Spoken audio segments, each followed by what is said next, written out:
안들라셨습니까? 오늘은 결단하고 실행함이라는 제목으로 하나님 말씀 나누고 기도하도록 하겠습니다. 여러분, 옛날 유머 중에 잘 아는 유머 가운데 이런 유머 있잖아요. 한 가족이 비행기를 이렇게 타고 가다가 비행기가 이상으로 추락하게 되었어요. 그런데 일가족 모두가 아무런 이상이 없이 온전했다라는 것이죠. 그 이유가 뭐냐? 아빠는 바람난 아빠예요. 그리고 엄마는 날라리예요. 그리고 그 아들은 비행 청소년이었기 때문이라는 거죠. 그래서 모든 일가족이 다 살았다, 그런 우스갯소리가 있어요. 여러분, 이 이제 가족의 살아남은 가족들이 이제 공통점이라고 하면 뭐라고 이야기할 수 있을까요? 이 가족들의 모든 공통점은 탈선하고 있다라는 것입니다. 그들의 자리를 전부 다 떠나고 있다라는 것이죠. 여러분, 그러고 보면 사람들이 자신의 자리를 지킨다는 것은 참 쉬운 일이 아니라는 것을 알 수 있습니다. 그러나 여러분, 사람들이 자신들이 지켜야 될 자리를 떠나게 되면, 자신의 위치를 벗어나게 되면 항상 탈이라는 것이 나게 된다라는 거예요. 첫사람 아담 같은 경우도 그러한 부분이라고 할 수 있겠고, 사탄의 타락 역시 여러분 뭡니까? 자기의 자리를 지키지 않아서 타락한 것이 사탄이라고 할 수 있잖아요. 그리고 이스라엘 백성들의 삶도 마찬가지입니다. 이스라엘 백성들은 언약 백성으로 부름을 받았지만 언약 백성으로서의 삶을 그들이 지키지 못했다라는 것입니다. 그로 인해서 저들은 언약의 저주에 따라서 나라가 망하게 되고 바벨론 포로라는 수치를 당하게 된 것이었죠. 그러니까 수치를 풀어야 되는 것이겠죠. 언약의 저주를 풀어야 된단 말입니다. 어떻게 해요? 다시 자기의 자리로 돌아가면 되는 것입니다. 오늘 본문이 이제 그런 이야기하고 있는 겁니다. 지난 시간 우리는 이스라엘 백성들이 말씀 앞에 서서 말씀이 이끄는 곳으로 나아간 것을 보았습니다. 말씀의 큰 울림이 저들에게 일어났고 저들 가운데 회개하고 통회하고 자복하는 역사가 일어났습니다. 그리고 저들이 새로운 결심 가운데 여러분 결단한 게 뭐예요? 우리가 다시금 언약 백성의 삶의 자리로 돌아가자, 그러한 결심과 결단을 했던 것을 우리가 보았습니다. 말씀이 이끈 곳에 서게 되면 항상 새로운 생명의 역사라는 것이 나타나는 거죠. 따라서 오늘은 저들이 언약 백성의 삶의 자리로 돌아가기로 한 내용을 기록하고 있는데요. 먼저 1절에서 27절까지의 내용입니다. 1절에서 27절까지의 내용은 우리가 다시금 언약 백성의 삶의 자리로 돌아가겠다라고 맹세한 자들의 그 이름이 열거가 되어 있습니다. 어떤 자들의 이름이 기록되어 있느냐? 1절에서 8절까지는 제사장의 이름이 쭉 기록이 되어 있습니다. 그리고 8절에서 13절까지는 레위인들의 이름이 기록이 되어 있고요. 14절에서 27절까지는 백성들의 지도자의 이름이 기록되어 있습니다. 이들은 각각의 위치에서, 그러니까 제사장들, 그리고 레위인들, 그리고 백성의 지도자들에 있어서 그들을 대표하는 이름이라고 할 수 있습니다. 이들뿐만 아닙니다. 이들뿐만 아니고 28절 보시면 아시겠지만 언약 백성의 삶의 자리로 돌아가고자 했던 사람들은 이들뿐만 아니고 그 남은 백성들도 포함되어 있다, 그렇게 이야기하죠. 그 남은 백성들 중에는 제사장들, 레위인들, 문지기들, 그리고 노래하는 자들, 너디님 사람들도 여기에 포함되어 있다, 이렇게 이야기하고, 또 여러분 하나 특징적인 것이 여러분 뭡니까? 이방인들과 절교하고 하나님의 율법을 준행하기로 한 자들, 이들은 사실 이방인이면서 유대교로 들어온 사람들이라고 할 수 있거든요. 이들의 아내와 자녀들까지도 모두 언약 백성의 삶으로 돌아가겠다, 그렇게 맹세하고 참여하고 있다라는 것입니다. 여러분, 이 모습을 보면 말씀의 영광이 드러내는 이 부흥이라는 것은요, 어느 특정한 부류에만 일어나지 않는다라는 것을 알 수 있어요. IS부터 늙은이에 이르기까지, 그리고 제사장의 신분에서부터 가장 낮은 종의 계급, 여기에서 여러분 느디님 사람들이 좀 특징적으로 계속해서 나오는데, 느디님 사람들은 가나안 족속이면서 여호수아 시대 때 여호수아에게 항복하고 나온 사람들이거든요. 이 사람들은 사실 성전에 성막에 물 깃는 일이나 나무 패는 일들, 이런 일들을 하는 사람들이란 말입니다. 그런 사람들까지 여기에 포함이 되어 있고요. 그리고 개종한 이방인들까지도 여기에 포함이 되어 있어요. 그러니까 모든 세대, 모든 계급, 모든 성별, 모든 출신이 다 하나님의 말씀 앞에 서서 말씀이 일으키는 그 부흥의 역사에 같이 참여하고 있는 것을 보게 돼요. 한 부류도, 그러니까 어떤 특정한 계급에서만 일어나는 것이 아니고 모든 부류, 모든 계급, 모든 인종, 모든 성별, 그 모든 것에서 하나님의 부흥의 역사가 일어나고 있다라는 것을 볼 수 있는 거죠. 그럼 여러분, 저들이 맹세하고 돌아가고자 하는 언약 백성의 삶이라는 것이 무엇이냐? 29절에 이제 전체적으로 그것을 말씀해 주고 있어요. 29절 말씀해 보면 하나님의 종 모세를 통해 주신 하나님의 율법, 그러니까 그 계명과 규례와 율례를 지키는 삶, 그것을 이야기하고 있어요. 그러니까 이 말씀은 여러분 뭡니까? 결국 이스라엘 백성들은 언약에 신실하지 못했다라는 것을 알 수 있죠. 하나님께서 저들에게 주신 언약 백성으로서의 삶을 살지 아니하고 그동안 어떻게 했다라는 거예요? 그동안 탈선하고 있었다라는 것입니다. 여러분, 이것은 하나님의 백성으로서의 정체성을 상실하고 있었던 이스라엘 백성의 모습이라고 할 수 있죠. 하나님의 백성이 하나님의 말씀을 따라 살지 않으면 하나님의 영광이라는 것이 드러나지 않게 되죠. 하나님은 그 자신의 영광을 드러내기 위해서 이스라엘 백성을 문 나라들 가운데 제사장의 나라로 부르신 것이란 말입니다. 그런데 저들이 언약의 삶을 버리게 되면, 하나님의 율법을 버리게 되면 하나님의 영광이라는 것이 드러나지 않게 되고, 하나님께서 저들을 통하여서 이루고자 하는 구원 역사가 이루어지지 않는 것이 되는 거죠. 따라서 여러분, 저들은 언약의 다른 저주를 받을 수밖에 없었다라는 것입니다. 그리고 지금은 여러분 뭐예요? 다시금 저들이 말씀 앞에 서서 언약 백성의 삶의 자리로 다시금 돌아가고자 하고 있는 것입니다. 그 맹세를 실행에 이제 옮기는 내용이 30절부터 나와 있어요. 몇 가지로 여러분 살펴볼 수 있겠는데요. 첫 번째 30절 말씀에 보면 저들이 언약 백성의 삶으로 돌아가기로 하고 첫 번째 이제 등장하는 것이 여러분 뭐예요? 이방인들과 결혼을 하지 않겠다라는 것입니다.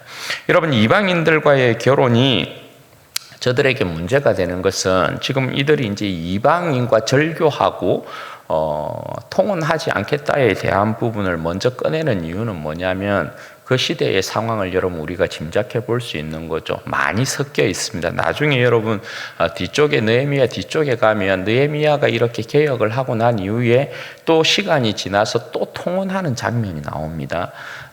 그러니까 지금의 이 상황은 많은 사람들이 이방인과 함께 살고 있는, 통혼하고 있는 그러한 상황 가운데 있단 말이죠. 이 통혼이 여러분 문제가 되는 이유가 뭐겠어요? 혼혈이 문제가 아니고 이방인과 결혼을 하게 되면 이것은 우상숭배로 나아가는 문제로 확장이 된다라는 것입니다. 여러분, 이걸 우리가 어디서 알 수 있습니까? 솔로몬이 나라를 망쳤던 이유가 바로 이것이거든요. 많은 이방 여인들을 솔로몬이 그 솔로몬 후기에 자신의 첩과 후궁으로 맞아들인단 말입니다. 무려 1000명이었습니다. 그래서 솔로몬 후기 때에 그 예루살렘의 모습을 보면 솔로몬이 이방에 있는 모든 신들을 다 받아들인다고요. 그래서 거기에 보면 열왕기상 11장에 보면 시돈의 신이었던 아스타롯을 데리고 섬기기도 하고, 또 암몬의 밀곰을 섬기기도 하고, 그리고 모압의 그모스를 섬기기도 하고, 예루살렘 자체를 만신전으로 만들어 놓는 솔로몬 왕의 모습을 볼 수 있죠. 그래서 그 나라가 여러분 결국 어떻게 됩니까? 하나님께서 그 나라를 또 치셔서 두 개로 쪼개어 버린단 말입니다. 그게 여러분 솔로몬 후반기 때 이루어졌던 일이에요. 따라서 여러분 이방인들과 오늘 이 백성들이 결혼을 금하겠다 이렇게 이야기하는 건 여러분 뭐예요? 여호와만을 우리가 유일하게 섬기겠다 하는 그러한 결심을 여기에서 하고 있는 것이라고 할 수 있죠. 그리고 두 번째 여러분 31절 말씀에 보면 이들이 안식일과 안식년을 지키겠다 그렇게 결단을 하고 있어요. 이 내용을 보면 여러분 31절에도 보면 이스라엘 백성들이 안식일에도 여전히 뭐예요? 매매하고 있었다라는 것을 알 수 있습니다. 여러분 이스라엘 백성이 하나님의 언약 백성이라는 것을 가장 잘 드러나는 제도가 대표적으로 두 개예요. 하나가 여러분 뭐예요? 그 몸에 행하는 할례이고요. 또 하나가 안식일이에요. 그런데 여러분 안식일을 제대로 지키지 않고 있었다라는 것은 이스라엘 백성이 언약 백성으로서의 삶의 기본을 무시하고 살아가고 있었다라는 것을 알 수 있죠. 그런데 여기에서 다시 안식일을 거룩하게 우리가 지키겠다 그렇게 결단을 하고 있는 것입니다. 그리고 7년째는 안식년이거든요. 그 안식년을 지키겠다 그렇게 고백을 하고 있습니다. 여러분 이 7년째는 안식년 이렇게 이제 이야기를 하는데 율법이 명하고 있는 안식년은 은혜의 해라고 할 수 있습니다. 수고하지 아니해도 먹을 수 있는 해가 안식년이라고 할 수 있어요. 그 하나님의 은혜를 함께 나누는 해가 안식년이라고 할 수 있는 거거든요. 이 안식년은 면제년 이렇게 이제 신명기에서는 표현하기도 합니다. 이 안식년을 면제년 이렇게 표현하는 이유가 여러분 뭡니까? 그때는 모든 이웃들 가운데 그 어떤 사람이 빚을 지고 있잖아요. 그러면 그 빚을 전부 다 탕감해 줍니다.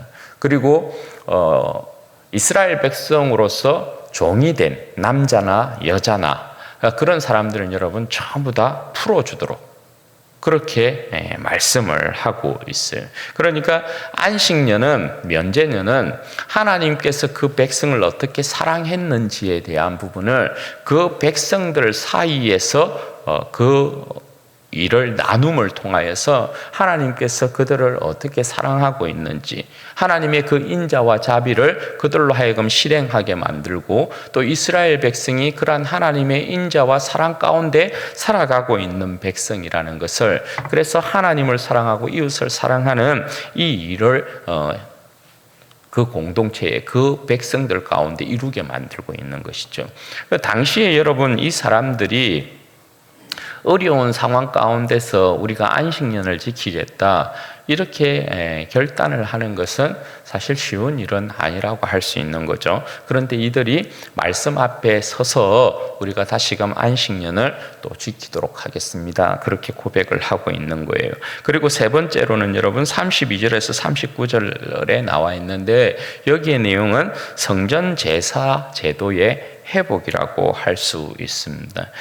이 부분이 굉장히 많이 할애가 되어 있죠. 여기에 보면 여러분 이들이 성전의 기능을 다시금 회복시키기 위해서 성전의 기능을 다시 회복시킨다라는 것은 온전한 제사가 하나님 앞에 드려지도록 하겠다 이거거든요. 성전을 회복시키기 위해서 어떻게 합니까? 저들이 스스로 자원하여서 성전세를 내겠다 이렇게 이야기합니다. 그 성전세를 통하여서 이루어지는 일이 여러분 뭡니까? 성전세를 통하여서 성소 그러니까 지성소와 구별되어지는 그 성소 진설병이 있고 그리고 등대가 있고 향을 피우는 향단이 있고 이러잖아요. 그러니까 그 성소의 기능을 다시금 되살리는 일을 합니다. 그리고 그들 가운데 기본적으로 드려지는 상번제, 그러니까 날마다 하나님 앞에 드리는 번제가 드려지게 만드는 그 제물들, 그리고 안식일 날 드려지는 그 제물들, 초하루에 드려지는 그 제물들, 그리고 정한 절기에 쓰여지는 그 모든 것들, 그리고 성물들, 그 모든 것들을 전부 갖추도록 그렇게 하고 있습니다. 그러니까 여러분, 이들이 성전의 기능, 제사의 기능을 다시금 막 회복시키고 있는 것이거든요. 이스라엘 백성은 여러분 뭐니 해도 제사의 기능이 살아 있어야 되는 거죠. 왜냐하면 제사가 없이는 저들이 하나님 앞에 하나님의 언약 백성이다 절대 말할 수 없어요. 제사가 없이 저들이 하나님 앞에 생명을 누리는 백성이다 그렇게 절대 이야기할 수 없죠. 왜냐하면 하나님은 그 백성의 제사 가운데에서 그 백성과 교제하기 때문에 그런 것이란 말입니다. 그러니까 제사라는 것은 그 백성에게 있어서, 이스라엘 백성에게 있어서 생명과 영광이라고 할 수 있는 것이에요. 그래서 이들이 지금 가장 먼저 성전의 기능을 회복시키겠다 그렇게 이야기를 하고 있는 거예요. 그리고 35절에서 37절 보면 이것도 성전의 기능을 회복시키고 제사를 회복시키는 내용에 있어서 연결되어지는 것인데요. 35절에서 37절 말씀에 보면 첫 것을 구별하여 드리기로 합니다. 저들 소산의 만물, 첫 열매, 맏아들, 그리고 가축의 처음 난 것들. 첫 것은 여러분 전부 뭡니까? 하나님의 것이잖아요. 율법에 이미 명하고 있는 것이란 말입니다. 출애굽기에 하나님께서 애굽의 장자들을 치심을 통하여서 애굽 전역을 몰살시켰을 때 이스라엘 백성들로 하여금 그 이후에 첫 것을 전부 다 하나님께 드려서 그들의 생명이, 모든 생명이, 첫 것은 대표니까 대표한단 말입니다. 모든 생명을 대표하는 것이 첫 것이잖아요. 그래서 하나님께 속하였다는 것을 고백하게 만들어 놓은 것이라고요. 그런데 그동안 저들이 첫 것들, 그러니까 첫 열매, 맏아들이든지 가축의 처음 난 것들이라든지 그런 것들을 하나님 앞에 드리지 않았다.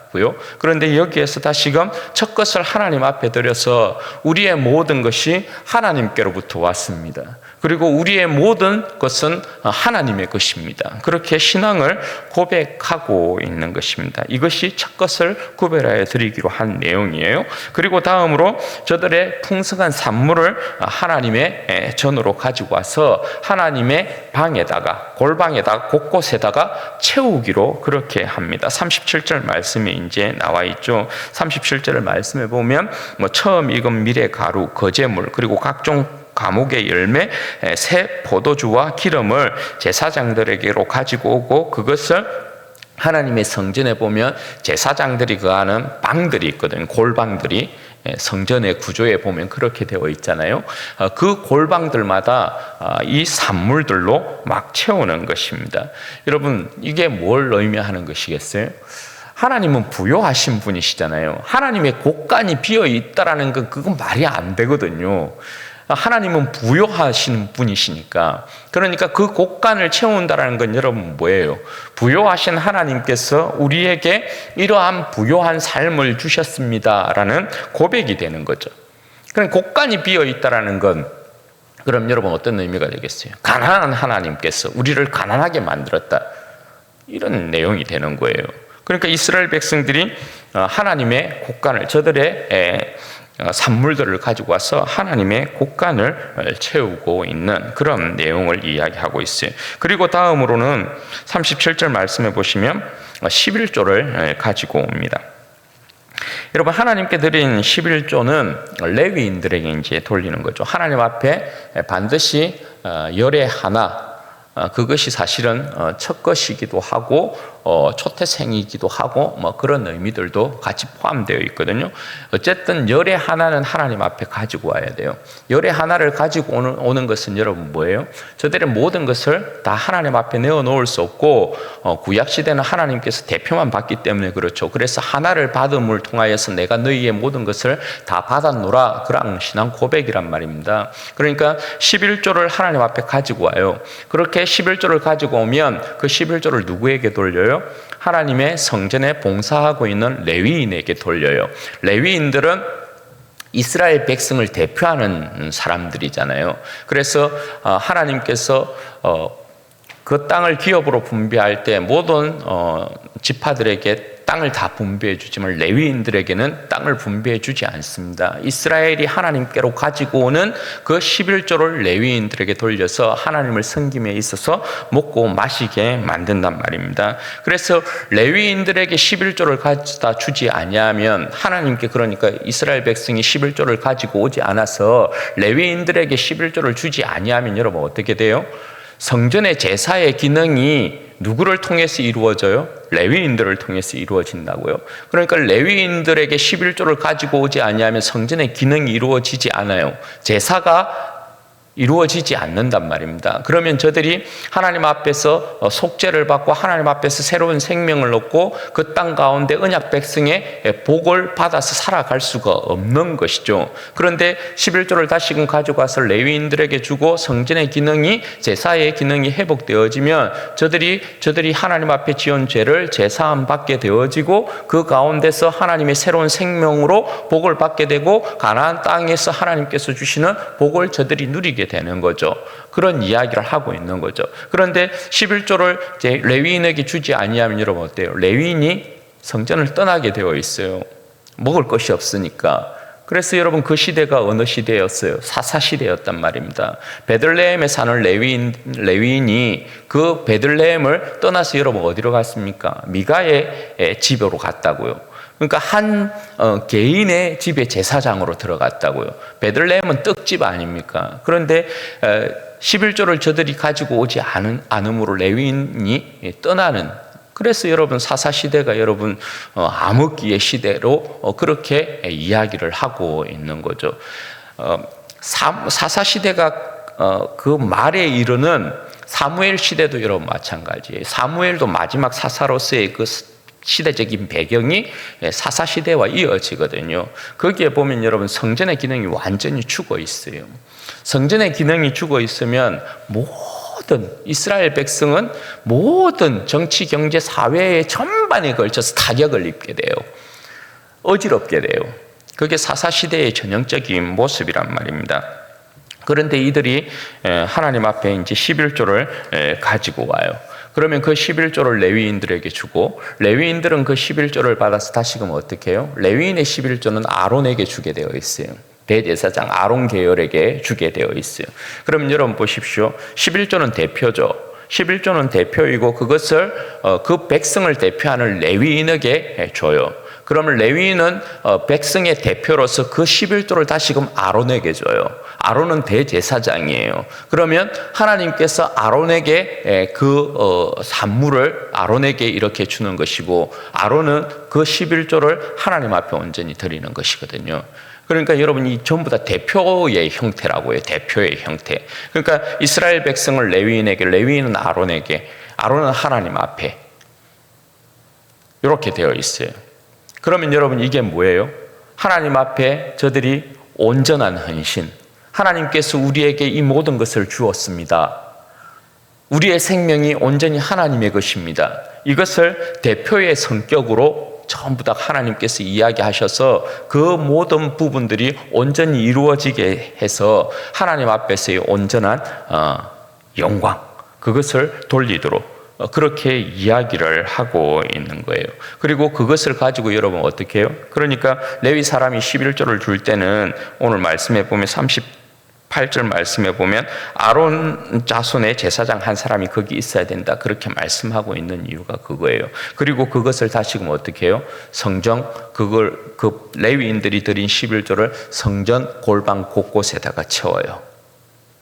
곳곳에 채우는데 그 골방들은 여러분 제사장들이 있는 방이고 문지기들이 있는 방이고 노래하는 자들이 있는 방이고 그래요. 그러면 여러분 하나님의 집이 풍성함으로 채워지겠죠. 그러면 여러분 제사가 끊임없이 하나님 앞에 드려지고 저들의 삶에 하나님의 복이 흘러오는 것이겠죠.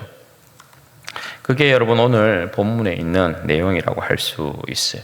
여러분 이 말씀을 통해서 우리는 세 가지를 정도를 간단하게 봐요. 첫 번째, 여러분 우리 역시 언약 백성의 삶의 자리로 돌아가야 된다라는 것입니다. 여기에 보면 여러분 수많은 이름들이 열거되어 있잖아요. 전부 우리가 하나님의 언약 백성의 삶으로 돌아가겠습니다라고 맹세하고 전부 다 자기들이 다 사인한 사람들이에요. 여러분 우리는 여러분 어떤 사람들이에요? 교회는 예수 그리스도로 말미암는 새로운 언약 백성 아닙니까? 그죠? 우리는 예수 그리스도로 말미암아 하나님의 새로운 언약 백성이라고요. 그럼 여러분 우리는 예수 그리스도의 새로운 언약 백성으로서 우리는 우리의 삶의 자리를 떠나지 않고 있느냐? 이걸 돌아봐야 된다는 거예요. 여러분 중세 시대 같은 데를 보면 얼마나 여러분 많은 교회가 얼마나 많은 여러분 하나님의 백성들이 새 언약의 백성임에도 불구하고 그들의 자리를 떠나서 얼마나 여러분 모든 자리에서 모든 백성들이 얼마나 타락한 삶을 살았는지 몰라요. 세상의 빛이 아니었어요. 세상의 소금이 아니었어요. 어디를 가든지 하나님을 믿는 백성이지만 온갖 부패와 비리에 그들이 끼어져 있었어요. 여러분 이 시대라고 여러분 뭐가 다르겠어요, 그죠? 여러분 우리는 세상에 비추고 세상의 소금이잖아요. 그런데 여러분 우리가 예수 그리스도의 새로운 언약 백성이 되었음에도 불구하고 새로운 언약 백성의 삶으로 여러분 살고 있지 않다라는 거예요. 여러분 우리는 우리의 삶의 자리에서 언약 백성의 삶의 자리에서 여러분 탈선하고 있지 않습니까? 교회에서 받은 직분 가운데서 여러분 우리는 탈선하고 있지 않습니까? 주님께서 우리를 부르신 자리에서 우리는 탈선하고 있지 않습니까? 세상 한가운데서 여러분 우리는 탈선하고 있지 않습니까? 여러분 탈선해서는 안 돼요. 하나님의 언약 백성은 항상 하나님께서 세우신 그 자리에 있어야 돼요. 그 위치에 있어야 해요. 내가 하나님의 언약 백성으로 예수 그리스도의 새로운 언약 백성으로서 언약 백성의 삶의 자리에서 주님을 온전히 섬겨야 된다. 그걸 여러분 잊어서는 안 돼요. 예수 그리스도께서 우리에게 주신 내 인생의 정체성이 무엇인지를 여러분 명확히 하셔야 돼요. 우리는 이 세상을 소망하고 사는 자들이 아니에요. 하나님의 나라를 소망하고 사는 예수 그리스도의 새로운 언약 백성이라는 것. 그래서 내가 언약 백성의 삶의 자리에서 떠나는 거짓된 것, 어떤 죄의 권세들, 거짓된 어떤 권세들, 악의 권세들, 그 모든 것들을 여러분 물리치고 우리는 새로운 언약 백성의 삶의 자리에서 결단코 떠나는 일이 있어서는 아니 된다라는 거예요. 그리고 두 번째, 말씀을 지켜 행하며 살아야 된다라는 것이에요. 여러분 율법은 613개로 구성이 되어 있어요. 248개의 하라라는 명령과 365개의 하지 말라라는 명령으로 기록이 되어 있어요. 그러니까 여러분 율법에서 하라는 것을 하지 아니하면 그건 죄예요. 하지 말라라는 것을 하면 뭐예요? 그것도 죄예요. 우리는 여러분 어떤 백성이에요? 우리는 주님께서 주신 사랑으로 율법을 성취하는 자들이에요. 아시죠? 사랑은 율법의 완성이에요. 우리가 하나님의 계명을 쫓아 산다라는 것, 여러분 사랑 가운데 기준을 잡고 사랑 가운데 우리가 해야 될 일과 하지 말아야 될 일이 명확하게 구분이 돼요. 예수님의 십자가의 사랑이 우리는 기준이란 말입니다. 우리는 이스라엘 백성이 지켰던 613개의 이 율법을 기준으로 사는 사람이 아니고요. 우리는 예수 그리스도의 십자가의 사랑 가운데서 하나님의 계명을 지켜 행하는 자들이란 말이에요. 그럼 여러분 예수 그리스도의 십자가의 사랑 가운데서 율법이 성취되는 것이니까 온전히 이루어지는 것이니까 우리가 예수 그리스도의 그 사랑 가운데 하나님을 사랑하고 이웃을 사랑하면 여러분 뭐예요? 우리 가운데 율법이 완성되는 거예요. 그런데 예수 그리스도의 사랑으로 행하지 아니하면 하나님의 사랑과 이웃 사랑에 있어서 반드시 여러분 금이 가게 되어 있어요. 반드시 빈틈이 생겨나게 되어 있어요. 그 사이로 여러분 뭐가 들어와요? 반드시 죄가 들어와요. 죄가. 그러면 우리는 계명을 어기는 삶으로 나아가게 되겠죠. 하나님께서 짓지 말라 하는 죄를 벗하며 그렇게 살아가는 인생들이 되겠죠. 그런 여러분 어떻게 해야 돼요? 우리는 말씀을 지켜 행하는 백성이 되려면 예수 그리스도의 십자가의 사랑이 항상 여러분 우리 가운데 머물러야 해요. 예수님의 십자가의 사랑으로 하나님의 사랑과 이웃 사랑에 있어서 반드시 우리의 삶이 주님께 영광 돌리는, 주님께서 받으시는 삶의 모습이 되어야 된다는 것이에요. 사랑 가운데 여러분 행하면 모든 법을 이룹니다. 그것을 여러분 기억하셔요. 그리고 세 번째, 예배의 회복과 교회를 교회되게 해야 한다라는 것이에요. 여러분 우리는 예배자예요. 예수 그리스도께서 이 땅 가운데 오셔서 우리의 삶을 하나님 앞에 온전한 예배자로 회복시켰다 할 수 있죠. 예수 그리스도께서 이 땅 가운데 오셔서 예수 그리스도의 피로 말미암아 우리를 늘 하나님 앞에 산제사로 영광 돌리는 복된 백성으로 세워놓았어요. 그럼 여러분 우리의 삶이 오늘 이렇게 모여서 하나님 앞에 공예배로 드리는 예배자로서의 모습뿐만 아니라 산제사로 하나님 앞에 영광 돌리는 백성이 되었다는 건 여러분 뭡니까? 우리의 삶 전체가 우리가 어디에서 무엇을 하든지 간에 우리는 하나님의 영광의 찬송이 되어지는 예배자다라는 것을 잊으면 안 된다라는 거예요. 하나님을 이 예배당 안에만 가두려고 하는 많은 사람들이 있어요, 여러분.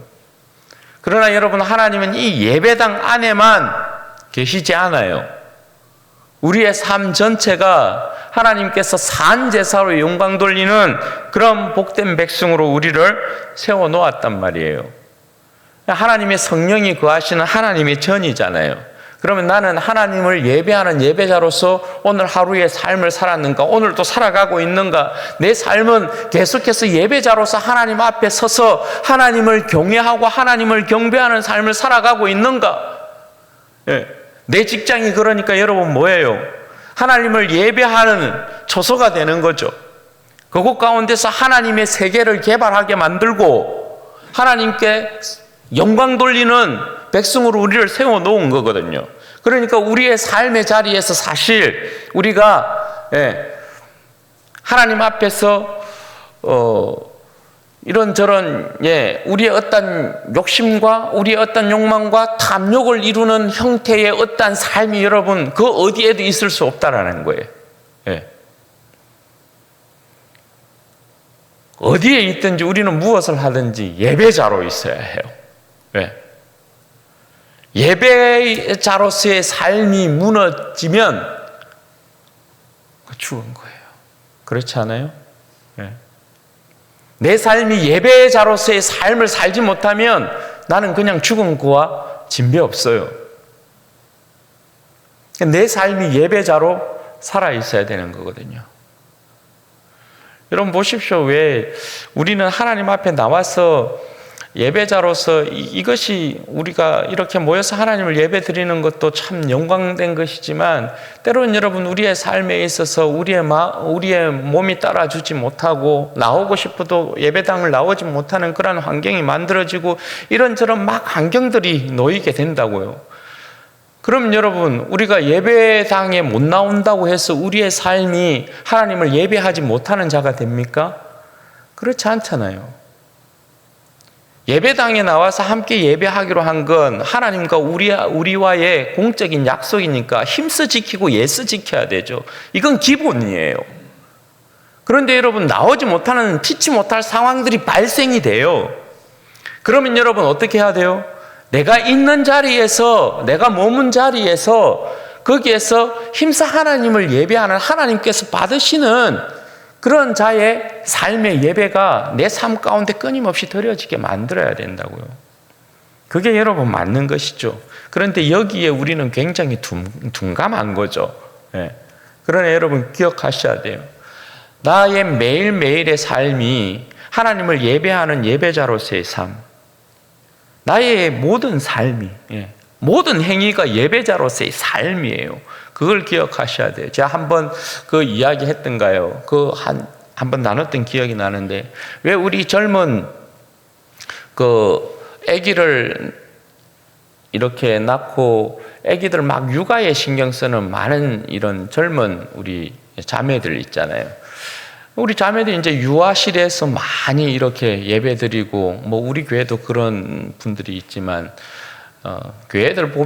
교회들마다 보면 유아실에서 이렇게 예배드리는 사람들이 많거든요. 그런데 그 젊은 엄마들이 말입니다. 이전에 신앙생활이 대부분 보면 다 열심히 하나님을 섬겼던 사람들이거든요. 그런데 아기를 놓고서는 여러분 어때요? 아기들 막 이렇게 뒤치다꺼리 한다고 예배가 잘 안 돼, 예배가. 그럼 자기 정체성에 있어서 이제 막 의심들이 일어나기 시작되고, 막 후회가 물밀듯 일어나기도 하고 막 그런다고요. 내가 왜 이 자리에 있나? 내가 지금 뭐 하고 있나? 이런 생각들을 하게 된다고요. 사모님인가 집사님인가? 그 집사님이 그런 간증을 했단 말입니다. 자기도 예배를 드리고 싶은데 애기 막 이렇게 막 기저귀 갈아주고 막 애기 뛰어노는데 막 애기 붙잡아야 되고 막 이렇게 하니까 예배에 집중을 할 수가 없어요. 그러니까 자기가 하나님, 저도 하나님 앞에 온전히 예배 드리고 싶어요. 그런 마음의 소원을 올렸다고요. 그러니까 하나님께서 집사님에게, 그분에게 주신 음성이 여러분 뭐예요? 애기 뒤치자거리 하는 똥기저귀 이렇게 막 갈고 막 하는, 그게 예배란다. 거기에서 막 엄청난 위로를 받은 거예요. 아, 이게 예배라고요? 그게 예배란다. 여러분 아시죠? 그게 예배예요. 그러니까 우리의 삶 자체가 하나님 앞에서 버릴 것이 없는 우리의 삶 자체가 예배라고요. 예배. 우리는 예배자라고요. 예배자. 무엇을 하든지 하나님께서 영광 받으시는 예배, 먹든지 마시든지 무엇을 하든지 간에 하나님의 영광을 위하여서 하는 예배자라고요. 하나님께서 우리는 그냥 의식적인 이 부분에 있어서 떨어져 나가면 예배가 아닐 것이라고 생각하는데 그게 아니란 말입니다. 공적인 예배에 있어서 의식을 차리고 하나님을 예배하는 이 예배가 영광스러울 뿐만 아니라 내 삶 자체가 여러분 뭐라는 거예요? 하나님께서 영광 받으시는 예배자의 모습이라는 거예요. 그러니까 내가 어디에서 무엇을 하든지 간에 여러분 예배자로서 내가 하나님 앞에 서 있는 백성이다, 이걸 잊지 마시라고요. 그걸 잊으면 여러분 우리는 항상 죄의 권세와 가까워져요. 그리고 여러분 또 하나는 교회를 교회되게 해야 된다는 것이에요. 여러분 교회를 교회되게 하는 일이 뭐예요? 여러분 오늘 여기에 보면 이스라엘 백성이 하나님의 그 성전을 가득 채워요. 하나님께서 주신 산물로 가득 채우고 저들의 헌신, 그러니까 저들의 생명으로 가득 채운다고 봐야 되죠. 여러분 교회의 생명은 뭐예요? 교회의 생명은 예수 그리스도예요. 예수 그리스도께서 세우신 교회, 예수 그리스도의 몸인 교회. 그러니까 이 말은 여러분 뭐예요? 우리 교회가 예수로 충만하냐 이 말이에요. 예수의 생명으로 충만한 우리 교회인가 이거예요. 예수의 생명으로 충만한 교회의 모습이 여러분 어떻게 나타나요? 교회 곳곳에 예수 그리스도의 사랑이 가득한가? 예수 그리스도를 향한 헌신이 가득한가? 예수 그리스도를 향한 찬양이 가득한가? 예수 그리스도를 향한 감사가 가득한가? 예수 그리스도를 향한 충성이 가득한가? 그거죠. 그러니까 예수 그리스도로 충만해. 곳곳이 예수 그리스도의 그 사랑으로, 교제로 충만한, 헌신으로 충만한 그런 모습이 되어야 된다고. 예수 그리스도로 충만하지 못하면 우리 교회 곳곳이 예수 그리스도의 사랑이나 헌신이나 우리의 충성이나 여러분 감사나 주님을 향한 찬양이나 이것이 여러분 비어 있으면, 교제나 이런 것들이 비어 있으면 여러분 어때? 썰렁하다고 교회가. 그죠? 우리의 여러분 예수 그리스도를 향한 내 안에 계신 예수 그리스도의 그 충만한 사랑, 충만한 헌신, 충만한 충성, 충만한 감사, 이런 것들이 여러분 풍성해야 돼요. 교회에 뭔가 비어있는 곳이 보이면 내가 주님 앞에 내어놓는 내 자신의 그 예수 그리스도의 그 생명의 그 충만함을 내어놓아야 해요. 그래서 비어있는 곳을 가득가득 채워야 돼요. 그래서 진주원의 교회만 보면 저처럼 비록 가난한 사람들이 모인 것 같지만 그렇지 않고 어쩜 저렇게 부유하지? 어쩜 저렇게 풍성하지? 그런 모습. 그래서 여러분, 우리 교회가 주님의 사랑으로, 진리로, 은혜로, 영광으로, 여러분 평강과 화목으로, 하나됨으로 그렇게 여러분 풍성한 교회, 그런 아름다운 교회로 만들어야 되는 거죠. 거기에 있어서 내 한 사람 한 사람이, 저는 요즘 계속 생각하는 게 그거예요. 생각이 드는 게 그거예요. 정말 우리 성도들 한 사람 한 사람이 내 자신이 한 사람 한 사람이 부흥의, 주님의 그 나라의 부흥의 주체라는 것을 좀 깊이 좀 뜨겁게 좀 느꼈으면 좋겠다. 여러분이 부흥의 주체로서 나서면 나설수록, 여러분이 뜨거우면 뜨거울수록 우리 교회의 부흥은 더 크게, 더 불같이 일어나게 된다. 그 누구의 사랑을 바라지 마세요. 그 누구의 충성과 헌신을 여러분 바라지 마세요.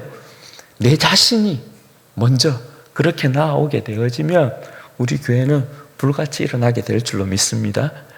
그렇게 아름답게 쓰임받는 우리 교회가 되기를 주님의 이름으로 축원드립니다. 아멘. 같이 기도하십시다.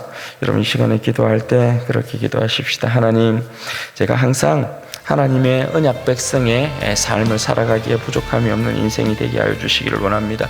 언약 백성의 삶의 자리에서 떠나지 않는 인생이 되게 해 주십시오. 그리고 이 인생이 주 예수 그리스도의 그 십자가의 사랑 가운데서 하나님의 말씀을 쫓아 행하는 인생이 되게 하여 주셔서, 여러분 사랑은 율법을 완성한다고 하였습니다. 그 사랑 가운데 행해야 될 일과 하지 말아야 될 일을 여러분 구분할 수 있습니다. 사랑 가운데서 온전히 행하여서 율법을 완성시키는 율법의 성취자가 되어지는 인생이 되게 하여 주시기를 원합니다. 또한 하나님, 내 인생이 예배자로서의 온전한 삶으로 하나님 앞에 영광을 돌리기에 부족함이 없게 도와주시고, 하나님 이 영혼이 하나님의 교회로, 또 우리 교회가 하나님이 예수 그리스도의 그 사랑으로 충만하여지는, 예수 그리스도의 헌신으로 충성으로 충만하여지는, 감사로 찬양으로 충만하여지는 교회가 되어지게 하여 주시고, 내 자신이 그러한 헌신된 백성, 충성된 백성이 될 수 있도록 은혜와 복을 나라가여 주옵소서. 우리 주여 한번 부르짖고 기도하십시다. 주여, 영광이 아버지